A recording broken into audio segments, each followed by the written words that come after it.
ஈரானுடன் அமைதி திரும்பாவிட்டால் மத்திய கிழக்கு முழுக்க பாதிக்கப்படும், உலகத்துக்கே எண்ணெய் கிடைக்காம செய்வோம், அந்த பாதிப்புகளை உலகளாவிய ரீதியில் ஏற்படுத்தி அமெரிக்காவை நாங்கள் அடிபணிய செய்வோம் என்பது போலதான். மற்றது பெட்ரோலும் வரவில்லை, கேஸும் வரவில்லை என்று சொன்னால் கிட்டத்தட்ட ஒரு மாதத்தை தாண்டி இலங்கையுடைய இருப்பு போதுமானது அல்ல. அதுக்கு இடையில எங்களுக்கு வேணும், எங்களுடைய பெட்ரோல் எங்கிருந்து வருது என்று சொன்னால் கட்டும் சூடான விவாதம் நடைபெற்றிருக்குது. அவர்கள் 11 மணித்தியாலம் காத்துக்கொண்டு நின்றிருக்கிறார்கள் காலி துறைமுகத்தில் செய்வதற்கு. ஆனால் இலங்கைக்கு ஒரு இக்கட்டான நிலைமை அது. ஏனென்றால் ஈரான் இலங்கைக்கு மிகவும் வேண்டிய நட்புறவான நாடு. தன்னை சுற்றியுள்ள எந்த நாட்டையும் ஈரான் விட்டுவிடுவதாக இல்லை. ஓமானை கூட ஈரான் தாக்குவதன் அதன் காரணம் என்னென்று சொன்னால் பெட்ரோலிய விலை இதனால் எதிரப் போகின்றது.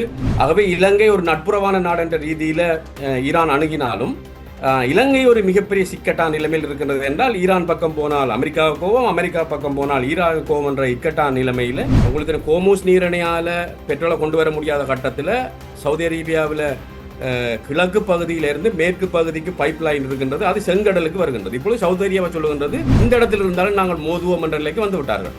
ஆகவேதான் காலிக்கு அண்மையாக கூட தாக்குதல் இடம்பெற்றிருக்கின்றது. அமெரிக்காவோட நீர்மூழ்கி எல்லாம் எங்க இடத்துல இருக்கிறீங்கன்னு யாருக்கும் தெரியாது. உல்லாச பயணத்துறையே எங்களுக்கு ஒரு 6 பில்லியன் தருகின்றது. அதே நேரம் வெளிநாட்டு பண அனுப்புதல்கள் 8 பில்லியன் 6 பில்லியன் அல்லது 7-8 பில்லியன் வருது என்று சொன்னால் நீங்களே யோசிச்சு பார்க்கலாம். அந்த பணத்தில் மிகப்பெரிய அளவுக்கு கிட்டத்தட்ட $15 பில்லியன் இலங்கைக்கு வராவிட்டால் உல்லாச பயணம் அடுத்த பண அனுப்புதல்கள் வராவிட்டால் இலங்கை பொருளாதார நிலைமை, ஈரானுடைய ஏவுகணைகள் பிராந்தியத்தை, இஸ்ரேலை, அமெரிக்க இலக்குகளை பதம் பார்த்தாலும் ஆனால் ஈரான் மீதான தாக்குதல்களும் மிக மோசமாக இருக்கின்றது. ஈரான் மிகப்பெரிய அழிவைத்தான் சந்தித்திருக்கின்றது. ஆனால் ஈரான் பின்வாங்குவதாக தெரியவில்லை. உலக தமிழர் அறிந்தேயாக வேண்டிய உண்மைகளை தேடி ஒரு உடறப்பு. ஸ்ரீ காளிமாதா ஜோதிடம் பிரபல ஜோதிடர் பண்டித் மகாராஜா. தொழில், கல்வி, வியாபாரம் மற்றும் மந்திர சூனிய பிரச்சனைகளுக்கு நிரந்தர தீர்வு. இன்றைய ஊடறுப்பு நிகழ்ச்சியில் எம்மோடு இணைந்து கொண்டிருக்கக்கூடியவர் கொழும்பு பல்கலைக்கழகத்தின் பொருளியல் துறையினுடைய தலைவரும் சிரேஷ்ட பேராசிரியருமான கலாநிதி கோபாலப்பிள்ளை அமிர்தலிங்கம். ஊடறுப்பு நிகழ்ச்சியின் சார்பில் உங்களை வரவேற்பதில் மகிழ்ச்சி. வணக்கம். தமிழ் உங்களுக்கும் ஊடறுப்பு நேயர்களுக்கும் மீண்டும் வணக்கம். இலங்கையில் ஈரானினுடைய அதிநவீனமான போர்க்கப்பல் ஒன்று நேற்றைய தினம் நீர்மூழ்கி கப்பலின் தாக்குதலுக்கு இலக்காகி இருக்கின்றது. அதன் பின்னர் பல்வேறுபட்ட ராஜதந்திர ரீதியான போரியல் ரீதியான விமர்சனங்கள் முன்வைக்கப்படுகின்றது. இலங்கை எல்லைக்குள் தான் அந்த கப்பல் தாக்குதலுக்கு உள்ளானது என்று ஒரு தகவலும் இல்லை, இந்திய பெருங்கடல் பகுதியில் தாக்குதலின் பின்னர் இலங்கைக்குள் அந்த கப்பல் வந்தது என்று கூறப்படுகிறது. உங்களுடைய பார்வையில் உங்களுடைய துறை சார்ந்த விடயத்துக்கு அப்பால் நீங்கள் பல்துறை சார்ந்த விடயங்களை மிக நுணுக்கமாக அவதானிக்கக்கூடியவர் என்கின்ற வகையிலும் பூகோள அரசியலை மிக நுட்பமாக பார்க்கக்கூடியவர் என்கின்ற வகையிலும் இந்த விவகாரம் உங்களால் எப்படி பார்க்கப்படுகிறது ஒரு துறைசார் பேராசிரியராக? உண்மையிலே தமிழ் இந்த கப்பல், அந்த கப்பலில் உள்ள கடற்படையினர் அதிகாரிகள் எல்லோரும் இந்திய கடற்படையினரின் அழைப்பை ஏற்று பல நாடுகளினுடைய கடற்படையினர் அங்கே வந்திருக்கிறார்கள். தங்களோட கப்பலுடன் அணிவகுத்தெல்லாம் சென்றிருக்கிறார்கள். ஒரு நிகழ்வுக்காக, ஒரு சர்வதேச மாநாட்டில் நாங்கள் எப்படி போய் கலந்து கொள்வோமோ அதே மாதிரித்தான் ஒரு நிகழ்வு ஆந்திர பிரதேசத்தின் தலைநகரான விசாகப்பட்டினத்தில் அது நடந்திருக்கின்றது. ஆகவே அவர்கள் இந்திய கடற்படையின் அழைப்பை ஏற்று வந்தவர்கள். கிட்டத்தட்ட 180க்கு மேற்பட்டவர்கள் அதில் இருந்திருக்கிறார்கள். இப்போது தாக்குதலுக்கு பிறகு 140 பேரை காணாமல் போயிருக்கிறார்கள். ஒரு 32 பேர் காப்பாற்றப்பட்டிருக்கிறார்கள். இது கிட்டத்தட்ட அந்த யுத்தம் நடக்கிற பிரதேசத்திலிருந்து 3000 மைல்களுக்கு அப்பால் நடந்திருக்கின்றது. இலங்கை காலியிலிருந்து ஒரு 25 மைல்களுக்கு உள்ளதான் இந்த தாக்குதல் நடந்திருக்கின்றது. ஆகவே இலங்கைக்குரிய கடற்பரப்பு 200 நோட்டிக்கல் மைல். 200 நோட்டிக்கல் மைல் அதை சொல்வார்கள் பிரத்யேக பொருளாதார வலயம், எக்ஸ்க்ளூசிவ் எக்கனாமிக் ஜோன். ஆகவே நிச்சயமாக அமெரிக்காவினுடைய பாதுகாப்பு செயலர் கெக்ஸத் சர்வதேச கடற்பரப்பில் இந்த தாக்குதல் நடத்தப்பட்டது என்று சொன்னாலும், ஆனால் 25 மைலுக்கு அப்பால் இலங்கை கரையிலிருந்து காலியின் கரையிலிருந்து 25 மைலுக்கு அப்பால் நடந்தது என்பது அது நிச்சயமாக இலங்கை கடற்பரப்புக்குள்ளால் நடந்திருக்கின்றது. ஆகவே அவர்கள் இந்தியாவிலிருந்து ஏன் இவ்வளவு மோசமான நிலைமை, உங்களுக்கு தெரியும் வளைகுடா பிராந்தியத்தில் அரபிக்கடலில் நடக்கிறது, அவர்கள் எந்த காரணத்துக்காக மிக ஆபத்தான பயணத்தை மேற்கொண்டார்கள் என்பது புரியவில்லை.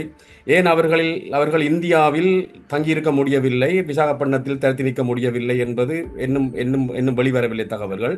இப்பொழுது இன்று பாராளுமன்றத்தில் கடும் சூடான விவாதம் நடைபெற்றிருக்கிறது. அவர்கள் 11 மணித்தியாலம் அல்ல 12 மணி நேரம் காத்துக்கொண்டு நின்றிருக்கிறார்கள் காலி துறைமுகத்தில் செய்வதற்கு. ஆனால் இலங்கைக்கு ஒரு இக்கட்டான நிலைமை அது. ஏனென்றால் ஈரான் வந்து இலங்கைக்கு மிகவும் வேண்டிய நட்புறவான நாடு.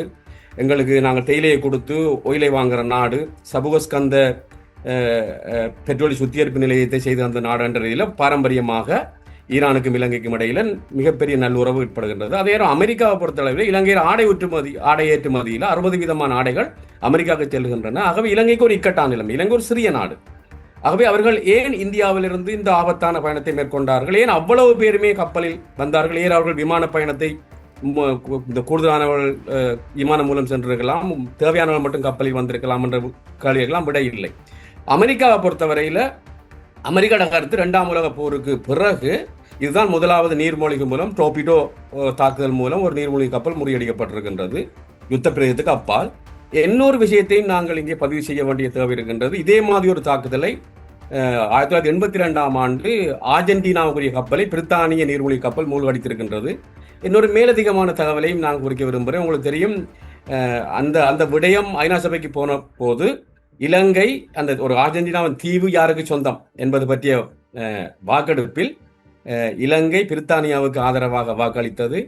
83ஆம் ஆண்டு இலங்கையில் ஏற்பட்ட ஜூலை கலவரத்தின் பின்னர் இலங்கைக்கு எதிராக ஒரு பிரேரணையை இந்தியா கொண்டு வந்தது. இலங்கைக்கு எதிராக அதை வழிமொழிந்த நாடு ஆர்ஜென்டினா. அந்த பகையை ஆர்ஜென்டினா தீர்த்து கொண்டது. இதெல்லாம் வரலாறுகள்.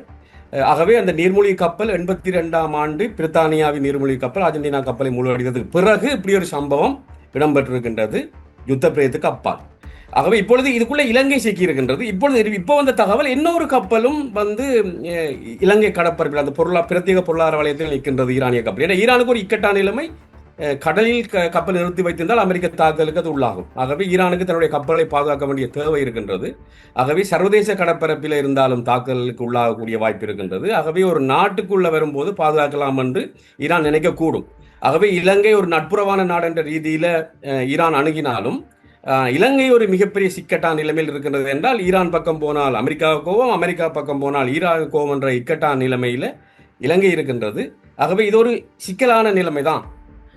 நீங்கள் குறிப்பிட்ட அந்த விடயம் மிக முக்கியமானது ஒன்றாக இருக்கின்றது. இந்த கப்பல் பயணம் விசாகப்பட்டினத்தில் கூட்டுப்படை பயிற்சியினுடைய அந்த அவர்களுடைய நடவடிக்கை முடிந்த பின்னர் இந்த கப்பல் பயணத்தை இவர்கள் ஆரம்பித்திருக்கின்றமை என்பது எந்த அடிப்படையில் ஒரு பெரும் பதட்டம் நிலவிக் கொண்டிருக்கின்றது? அவர்களுக்கான உத்தரவாதம் கடற்பரப்பில் இல்லை என்கின்ற போது எந்த அடிப்படையில் இந்த கப்பல் முன்னகர்த்தப்பட்டிருக்கு? நான் நினைக்கின்றேன் இந்தியா அவர்களை வரவேற்ற நாடு. இந்திய கடற்படை தான் அவர் அழைத்தது.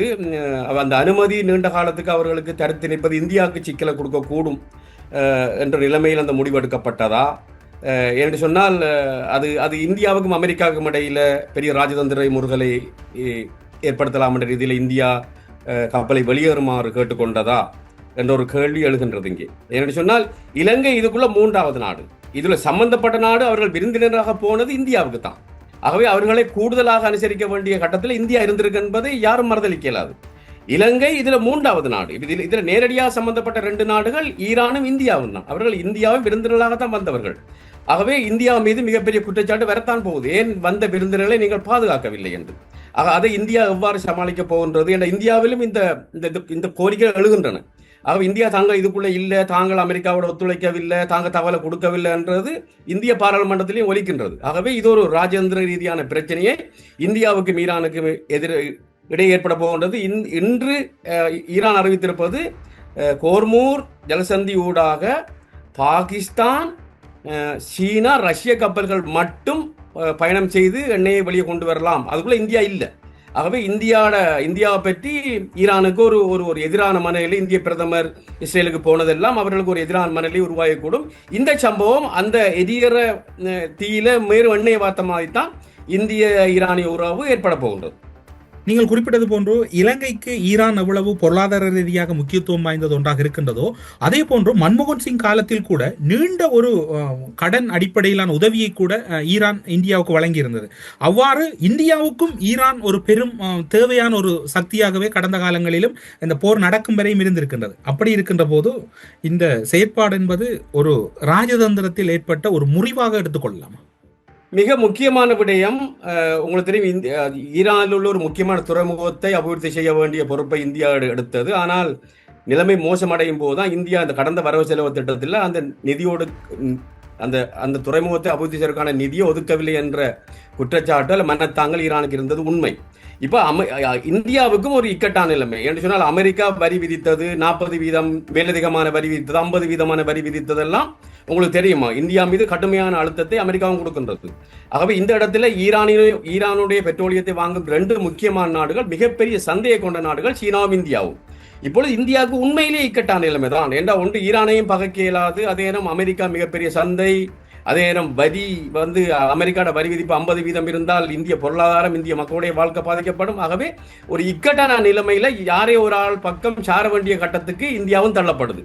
ஆகவே இங்கே தன்னுடைய நலன், தன்னுடைய மக்களுடைய நலன் தான் எல்லா நாடும் பார்க்கின்றன. ஆகவே இந்த இடத்துல திரிசங்கு சொற்க நிலையில இந்தியாவும் இருக்கின்றது.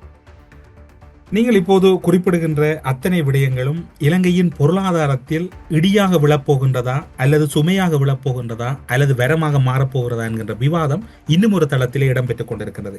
இலங்கை பொருளாதாரத்தை பொறுத்தவரையில் தற்போது மத்திய கிழக்கு, குறிப்பாக ஈரானுக்கு இடையில் ஏற்பட்டிருக்கக்கூடிய அந்த போர் பதட்டம் என்பது ஒரு கட்டத்தை கடந்து விட்டது. அது இலங்கையின் எதிர்கால பொருளாதாரத்தில் அல்லது இப்போது நடைமுறை பொருளாதாரத்தில் அதனுடைய தாக்கம் உணரப்படுகின்றதா அல்லது உணரப்பட போகின்றதா? இது ஒரு பேராபத்தாக உருவெடுப்பதற்கு வாய்ப்பு இருக்கின்றதா? உணரப்பட தொடங்கி விட்டது என்று முதலாவது பதிலை நான் சொல்லுகிறேன். 2வது, எங்களுக்கு மத்திய கிழக்கு வளைகுடா நாடுகள் ஏன் முக்கியமானது என்றதுல நாங்கள் பல்வேறு விடயத்தை கவனத்தில் கொள்ள வேண்டும். ஒன்று, கிட்டத்தட்ட 15 லட்சம் இலங்கையர்கள் மத்திய கிழக்கில் எல்லாம் வேலை செய்கிறார்கள். கடந்த வருஷம் 25ஆம் ஆண்டு எங்களுக்கு $8 பில்லியன் வெளிநாட்டு இலங்கையர்கள் அனுப்புகிற பணம் இலங்கைக்கு வந்திருக்குது. ஆனால் இலங்கையிட இப்பொழுது பெட்ரோலிய கையிருப்பு 37 நாட்களுக்கு தான் போதுமானது என்று எல்லோருக்கும் தெரியும், அரசாங்கமே அறிவித்து விட்டது. இப்போ நீங்க கேட்ட கேள்விக்கு நான் நேரடியாக வருவனாக இருந்தால், இதுல 3 தோற்றப்பாடை நீங்க எடுத்துக்கொள்ளலாம். முதலாவது தோற்றப்பாடு, ஒரு 30 நாளைக்குள்ள இந்த யுத்தம் முடிவடைகின்றது என்று எடுத்துக்கொண்டால் நிச்சயமாக ஒரு அமெரிக்காவுக்கும் இஸ்ரேலுக்கும் அல்லது ஈரானுக்கும் 3 நாடுகளுக்கும் இடையில ஒரு யுத்த நிறுத்தம் வருகிறது என்று சொன்னால், அந்த கோமுஸ் நீரிணையெல்லாம் திறக்கப்படுது. ஆயில் பிரைஸ் கிட்டத்தட்ட ஒரு $75-80 ஒரு பேரல் இருக்கக்கூடிய வாய்ப்பு இருக்குது. அதே மாதிரி அந்த இலங்கையர்களுடைய வேலை வாய்ப்பு பாதிக்கப்படாது, மீண்டும் உறுதிநிலைக்கு வந்துவிடும்.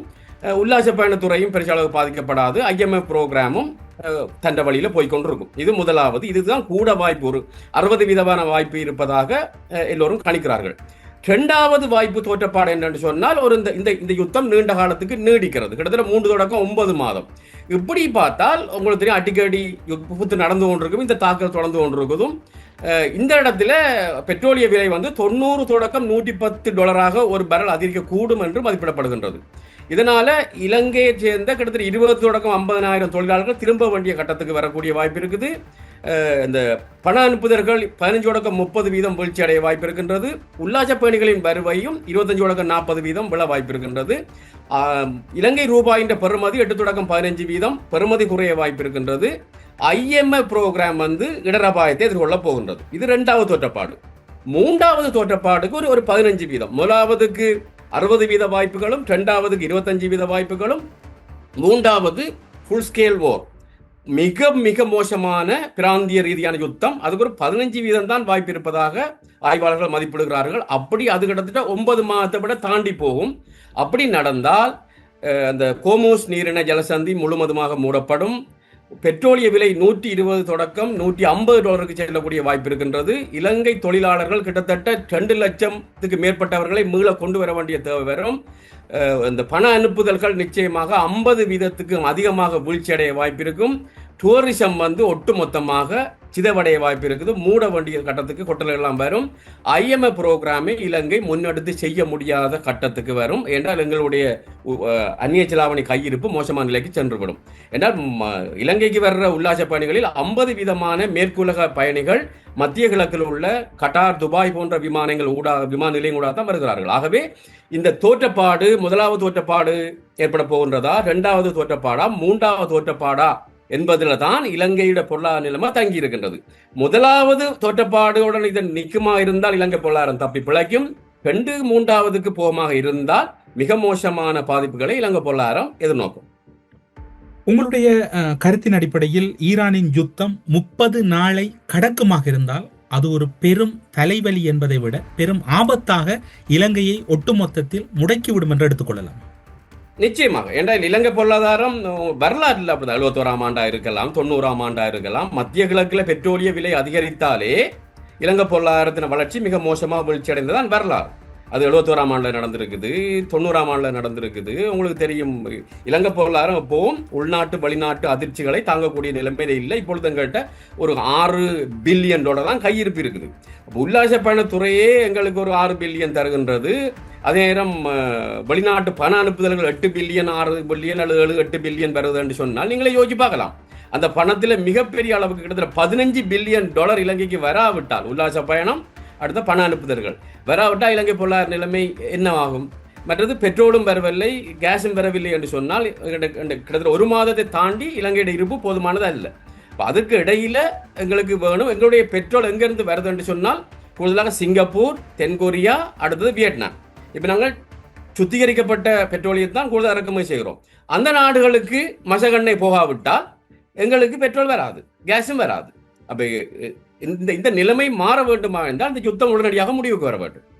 யுத்தத்தை முடிவுக்கு கொண்டு வருவதற்கான வாய்ப்புகள் அல்லது யுத்தத்தை முடிவுறுத்துவதற்கான சந்தர்ப்பங்கள் மிக மிக அரிதாக இருப்பதாகவே அந்த களமுனைகளில் இருந்து பார்க்கின்ற போது தெரிகின்றது. குறிப்பாக சொல்ல போனால் ஈரானுடைய வெளியுறவு அமைச்சராக இருக்கலாம், நாங்கள் இந்த 40 நாட்களுக்குள் இழந்தவற்றுக்கான பதிலடியை மிகவும் துல்லியமாகவும் முறையாகவும் வழங்குவோம். இப்போது நடைபெறுவது எங்களுடைய யுத்தம் அல்ல, இப்போதுதான் யுத்தம் ஆரம்பிக்கப்பட்டிருக்கிறது, நாங்கள் முழு வளத்தையும் பயன்படுத்தவில்லை என்று கூறுகின்றார். அதே நேரம் அமெரிக்காவின் ஜனாதிபதி டொனால்ட் ட்ரம்ப் அவர்களும் நாங்களும் இப்போது ஆரம்ப கட்டத்தில் தான் இருக்கிறோம், முழு அளவிலான யுத்தம் வெகு விரைவில் தொடங்கும் என்கின்றார். உலகம் எங்கு செல்ல போகிறது, யார் பேச போகிறார்? உண்மையிலேயே 2-3 விஷயத்தை இங்கே கருத்தில் கொள்ள வேண்டும். அமெரிக்காவும் சொல்லுகின்றது இனித்தான் அடுத்த தாக்குதல், மிகப்பெரிய தாக்குதல் வரப்போகின்றது. இஸ்ரேல் இந்த வாய்ப்பை மிக துல்லியமாக 24 மணி நேரம் பயன்படுத்தி கொண்டிருக்கின்றது. அமெரிக்காவோட இஸ்ரேல் தான் மிக வேகமாக செயற்பட்டு கொண்டிருக்கின்றது. இது ஒரு விஷயம். அமெரிக்காவுடைய மிக பாரதூரமான குண்டுகள் எல்லாம் ஈரானில் வீசப்படுகின்றன. ஆனால் ஈரானும் பின்வாங்குவதாக இல்லை. ஈரானுடைய தந்திரோபாயம் என்னவாக இருக்குது என்று சொன்னால், மத்திய கிழக்குடைய பொருளாதாரத்தை சிதைத்து பெட்ரோலிய விலை அதிகரித்து அதன் மூலம் தங்களுடைய ஆளுமையை காட்டுவதற்கு அவள் முற்படுகிறார்கள். ஆகவே ஈரானுடன் அமைதி திரும்பாவிட்டால் மத்திய கிழக்கு முழுக்க பாதிக்கப்படும். உலகத்துக்கே எண்ணெய் கிடைக்காம செய்வோம். அந்த பாதிப்புகளை உலகளாவிய ரீதியில் ஏற்படுத்தி அமெரிக்காவை நாங்கள் அடிபணிய செய்வோம் என்பது போலதான் அவர்கள் செயற்படுறார். என்று அவர்கள் இஸ்ரேலை தாக்கியதை விட ஐக்கிய அரபு எமிரேட்ஸ் தான் கூடுதலான ஏவுகணைகள் மூலமாக தாக்கி கொண்டிருக்கிறார்கள். இப்ப கட்டார் மீது அதிகமாக இன்று அசர்பைசான் விமான நிலையம் தாக்கப்பட்டிருக்கின்றது. நேட்டோ உறுப்பு நாடான துருக்கி மீதும் ஏவுகணைகள் பாய்கின்றன. இவ்வளவு நாளும் துருக்கியை மட்டும் விட்டு வைத்திருந்தது, இப்ப துருக்கியை நோக்கியும் ஏவுகணைகள் பாய்கின்றன. ஆகவே தன்னை சுற்றியுள்ள எந்த நாட்டையும் ஈரான் விட்டுவிடுவதாக இல்லை. ஓமானை கூட ஈரான் தாக்குவதன் அதன் காரணம் என்னென்று சொன்னால், பெட்ரோலிய விலை இதனால் எகிரப்போகின்றது. உலகம் முழுக்க இந்த பாதிப்பை உணர வேண்டும். இப்பொழுது சவுதி அரேபியா உங்களுக்கு தெரியும், உங்களுக்கு கோமூஸ் நீரிணையால் பெட்ரோலை கொண்டு வர முடியாத கட்டத்தில் சவுதி அரேபியாவில் கிழக்கு பகுதியிலிருந்து மேற்கு பகுதிக்கு பைப் லைன் இருக்கின்றது. அது செங்கடலுக்கு வருகின்றது. இப்பொழுது சவுதி அரேபியா சொல்லுகின்றது செங்கடலில் ஊடாக தான் இனி பெட்ரோல் வழங்கலாம் என்று. செங்கடல் அந்த துறைமுகத்தினூடாக வழங்கும் போது ஐரோப்பாவிலிருந்து வரும் கப்பல்கள் இலகுவாக சுயஸ் கால்வாய் ஊடாக வெளியேறிவிடும். ஆனால் செங்கடலூடாக இலங்கை இந்தியாவுக்கு உங்களுக்கு அராபிய கடலுக்கு இந்த சமுத்திர பிராந்தியத்துக்கு வருமாக இருந்தால் நீங்கள் ஜேமனை தாண்டி வர வேண்டும். அங்கே கூத்தீஸ் இருக்கிறார்கள். அவர்கள் கப்பலை தாக்கினால் இலங்கை இந்தியா போன்ற நாடுகள் தான் மிக மோசமாக பாதிக்கப்பட போகின்றது. ஆகவே இது மிக மோசமான பெட்ரோலிய நெருக்கடியை தான் எதிர்நோக்குவதாக இருக்கின்றது. ஆனால் ஒவ்வொரு நாளும் இந்த யுத்தம் தொடங்கிலிருந்து பார்த்தால் யுத்தம் தீவிரமடைந்து கொண்டிருக்கிறதை ஒழிய 2 தரப்பும் பின்வாங்குவதாக இல்லை. தீவிரமடைந்து கொண்டிருக்கிறதை அழிவே மெதுவடைவதாக நான் காணவில்லை. இன்னும் ஒரு அறிவிப்பு வெளியாக இருக்கின்றது. அடுத்து வரும் 48 மணி நேரத்துக்குள் ஈரான் மீது தீவிரமான குண்டுவீச்சு, அமெரிக்காவின் B1, B2 குண்டுவீச்சு விமானங்களை பயன்படுத்த ட்ரம்ப் முடிவு செய்துள்ளார். இது தெஹ்ரானை 1945 மற்றும் ஒரு பெர்லினாக மாற்றும் நோக்கத்துடன் உள்ளது என்று விமர்சிக்கப்படுகிறது. ஈரானிய எதிர்வினை மற்றும் மோதல் தீவிரங்கள் குறித்து வாஷிங்டனில் கோபம் அடைந்துள்ள டொனால்ட் ட்ரம்ப் அவர்கள் பல எதிர்பாராத விபரீதமான முடிவுகளை எடுக்கலாம் என்று எதிர்பார்க்கப்படுகிறது. B1, B2 விமானங்களின் தாக்குதல் கூட இடம்பெறுவதற்கான வாய்ப்புகள் இருப்பதாக அமெரிக்க சார்பு பத்திரிகைகள் உறுதிப்படுத்தி இருக்கின்றன. சர்வதேச ஊடகங்களும் அதனை மேற்கோள் காட்டி இருக்கின்றன. B1, B2 விமானங்களின் தாக்கம் இடம்பெறுமாக இருந்தால் அடுத்த கட்டம் ஈரானும் அதனை சாதாரணமாக கடந்து செல்லாது. அமெரிக்கா அதை கூறிவிட்டது. B-1 விமானங்கள் 75,000 ராத்தல் குண்டுகளை சுமந்து செல்லக்கூடியவை என்று சொல்லப்படுகின்றது. B-2 விமானங்கள் 1000 கிலோ குண்டுகளை வீசக்கூடியவை, 1000 கிலோ குண்டுகளை வீசக்கூடியவை என்று சொல்லப்படுகின்றது. கடந்த முறை அந்த விமானங்கள் ஈரான் மீது பயன்படுத்தப்பட்டன. ஆக இப்பொழுது அமெரிக்கா தெளிவாக கூறுகின்றது, நாங்கள் 2 விமானங்களையும் பயன்படுத்த போகிறோம். அவைகள் அமெரிக்காவின் மிசூரி தளத்திலிருந்து நேரடியாக எங்கும் இறங்காமல் நேரடியாக ஈரானுக்கு வந்து தாக்கக்கூடிய வல்லமை படைத்தவை. மிக மோசமான தாக்குதல் இடம்பெற்றுக் கொண்டிருக்கின்றது. ஈரானுடைய ஏவுகணைகள் பிராந்தியத்தை, இஸ்ரேலை, அமெரிக்க இலக்குகளை பதம் பார்த்தாலும் ஆனால் ஈரான் மீதான தாக்குதல்களும் மிக மோசமாக இருக்கின்றது. ஈரான் மிகப்பெரிய அழிவைத்தான் சந்தித்திருக்கின்றது. ஆனால் ஈரான் பின்வாங்குவதாக தெரியவில்லை. அது மட்டும்தான் இப்ப தெளிவா இருக்கின்றது. ஈரானுடைய கட்டமைப்பு அதுக்கேற்ற மாதிரி தான் இருக்கின்றது. ஈரானினுடைய தாக்குதலும் நீங்கள் குறிப்பிட்டது போன்று அயத்துல்லா அல் கமேனியின் மரணத்தின் பின்னர் அமெரிக்கா எதிர்பார்த்த விடயம் ஈரானில் இடம்பெறாத ஒரு சந்தர்ப்பத்தில் அமெரிக்காவின் செயற்பாடுகள் அனைத்தும் ஒரு விரக்தியான முடிவாக பார்க்கலாம். காலப்போக்கில் இன்னும் அமெரிக்கா சொல்ற, டொனால்ட் ட்ரம்ப் சொல்றார், ஒரு 4 தொடக்கம் 5 கிழமைக்குள்ள நாங்கள் முடிப்பதாகத்தான் எங்களுடைய திட்டம், அதை விட வேகமாகத்தான் எங்களுடைய திட்டம் போய்கொண்டிருக்கிறது என்று சொல்லுகிறார். அமெரிக்க ஜனாதிபதி, பாதுகாப்பு செயலர், வெளியுறவு செயலர் எல்லோரும் சில வேளை மாறுபட்ட கருத்துக்களை கூறினாலும் அவர்கள் தாக்குதல் நிறுத்தப்படும் என்பது குறித்து சமிக்கையை காட்டவில்லை. ஈரானும் அதை வெளிக்காட்டவில்லை. ஆகவே அடுத்த எதிர்வினை எவ்வாறு இருக்க போகின்றது? ஈரான் கடுமையாக தாக்குமாயிருந்தால், அமெரிக்காவுக்கு வலிக்க தாக்குமாயிருந்தால் அமெரிக்காவும் மிக விபரீதமான முடிவு எடுக்கலாம். இந்த இடத்துல தான் எங்களுக்கு பிராந்தியம் முக்கியம். வளைகுடா பிராந்தியம் எங்களுக்கு மிக முக்கியமானது. எங்களுக்கு அமைதியான வளைகுடா பிராந்தியம் இலங்கை போன்ற சிறிய நாடுகளுக்கு மிக முக்கியம், அமைதியான பிராந்தியம். அப்படி வளைகுடா எப்பெல்லாம் பாதிக்கப்பட்டிருக்கோ அப்போ இலங்கை பொருளாதாரம் மிக மோசமாக பாதிக்கப்படும். ஆகவே இந்த பெருமரசுகள் மோதுவது என்பது பெரிய யானைகள் அடிபடும் போது மிதிபடுவது புல் என்பது போலத்தான் இந்த இலங்கை போன்ற சிறிய நாடுகள் அதை தாக்குப்பிடிக்கக்கூடிய வல்லமை எங்களுக்கு இல்லை. இப்போது இன்னும் ஒரு விடயம் பேசப்படுகிறது. குறிப்பாக ஈரானினுடைய தாக்குதல் என்பது மத்திய கிழக்கில் இருக்கக்கூடிய அமெரிக்க தளங்களை நோக்கி இருக்கிறது, இஸ்ரேலை நோக்கி இருக்கிறது. ஆனால் அமெரிக்காவின் பக்கம் ஈரானுடைய எந்த ஒரு தாக்குதலும் இடம்பெறவில்லை. அது ராஜதந்திரமான பயமா அல்லது பதுங்கலா அல்லது ஒரு பெரும் ஆபத்துக்கான ஒரு தாமதமா? இல்லை, உண்மையிலே அமெரிக்காவை நேரடியாக தாக்குவது என்பது கிரீஸ் வரைக்கும் ஈரானுடைய ஏவுகணைகள் பாய்ந்திருக்கின்றன. அந்த வல்லமை அந்த வல்லமையை ஈரான் பெற்றிருக்கின்றது. துருக்கியையும் ஈரான் ஏவுகணைகள் தொடுகின்றன. ஆனால் அமெரிக்காவுக்கு கண்டம் விட்டு கண்டம் பாயும் ஏவுகணைகளை ஈரான் வைத்திருக்கின்றதா என்றது காலப்போக்கில் தெரிய வரப்போகின்றது உண்டு. அதனால தான் அமெரிக்கா முந்திக் கொண்டு ஈரானுடைய விமானப்படை, கடற்படை எல்லாம் முற்றுமுழுதாக அழிக்கப்பட வேண்டும் என்ற நோக்கில் தான் அமெரிக்கா செயற்படுகின்றது.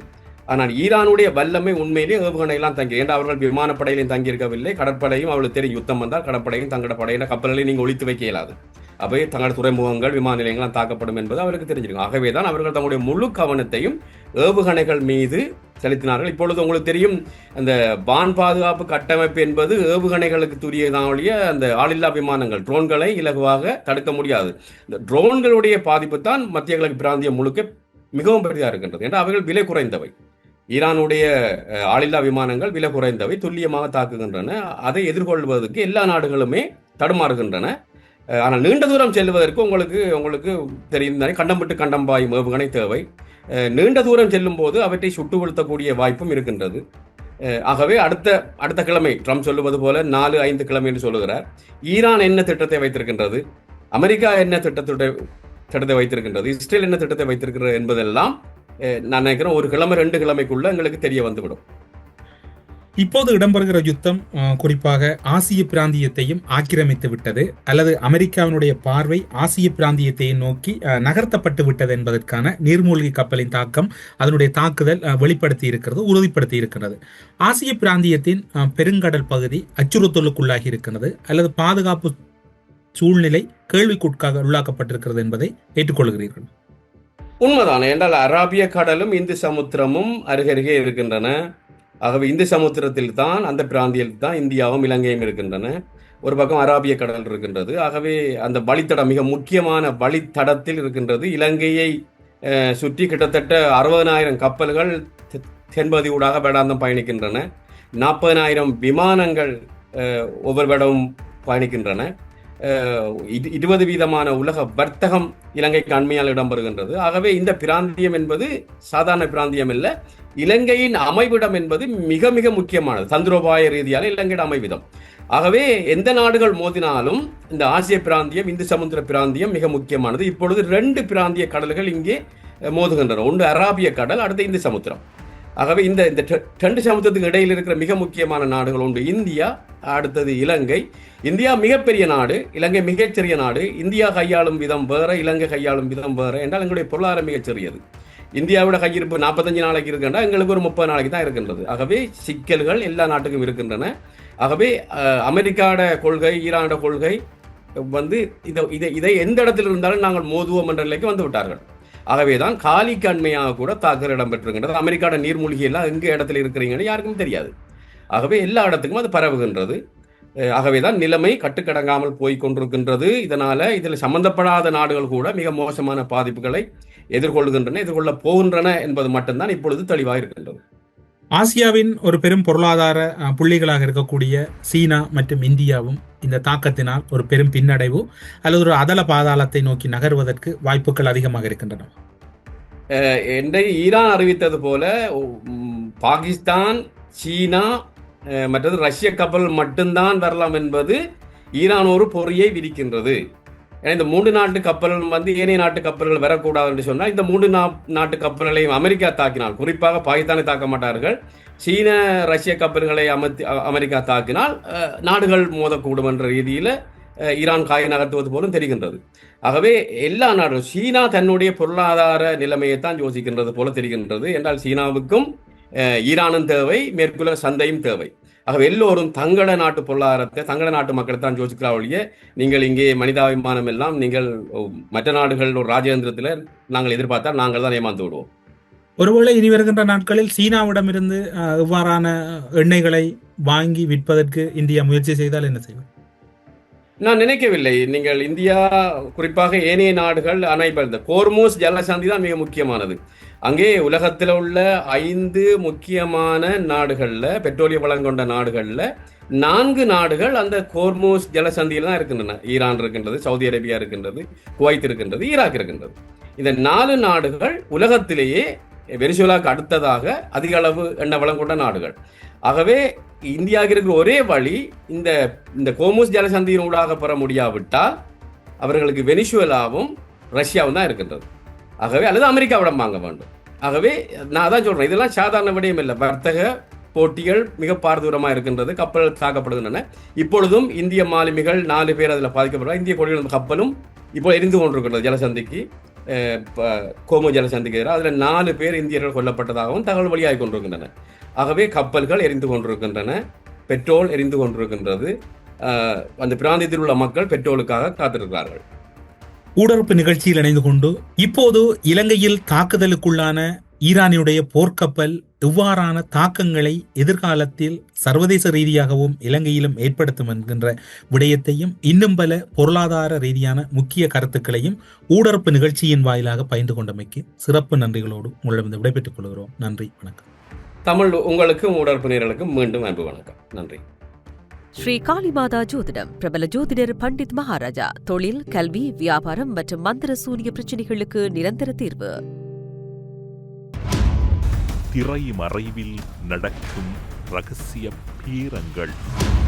உலகத் தமிழர் அறிந்தேயாக வேண்டிய உண்மைகளை தேடி ஒரு ஊடறுப்பு.